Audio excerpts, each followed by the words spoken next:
Epstein Alligator Farm helped, along with veterinarians and crocodilian biologists. They all came together to try and make this pellet as complete and as ideal of a dry diet as possible.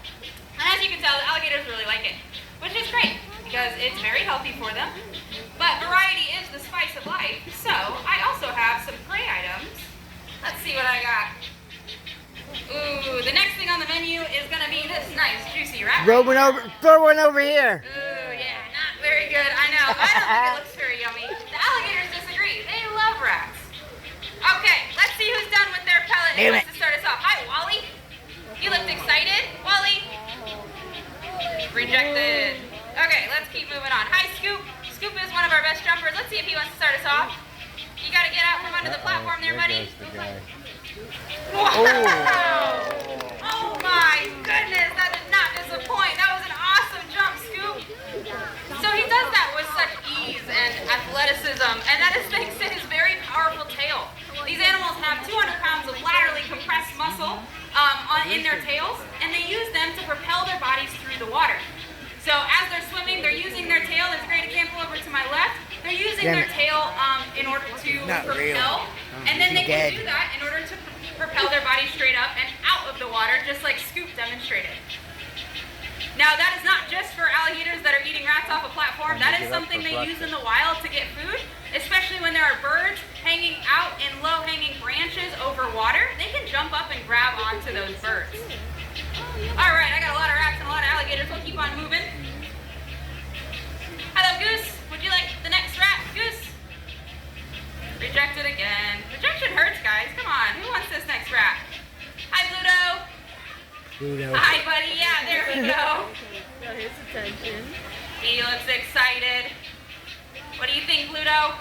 Whoa, good job. Right on top of his friend. That was kind of rude, but that was a really good jump. And keep alive. Now, in case you're wondering about the history of our facility, we've actually been around for over 130 years. But this was not our first location. The first location was actually across the street at Anastasia State Park. And due to natural disasters, that first location was destroyed and relocated to where we're standing today. And in 1937, the Drysdale family, who currently still own and operate the facility, purchased the zoo and took us from just having American alligators to having 25 different species of crocodilian.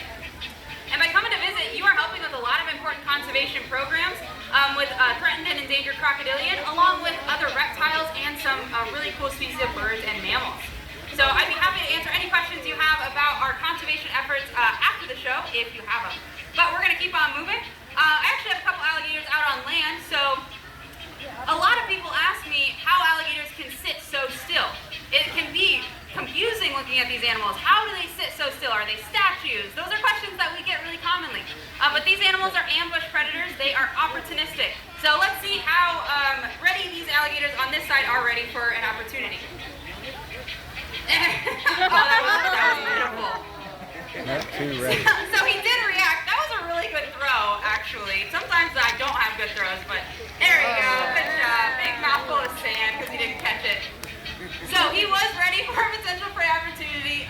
You can see that he immediately reacted, and that is thanks to their sensory organs around their mouths. So in the water and on land, they can feel vibrations just with those sensory organs. They don't even have to see that animal in order to potentially grab onto it. All right. So we have some really big alligators. We have the biggest alligator actually right here. He is 850 pounds. This is Hunter. And Hunter, believe it or not, will eat less than anybody watching the show, including our tiny humans watching the show. They can out-eat Hunter. And that is because he only needs about 80 to 90 pounds of food for the entire year. And that is because they have really slow metabolisms. So these animals really don't have to eat that much. And usually we'll eat about once a week. It looks like I have a new face. Hi, Walker. Would you like this next rat?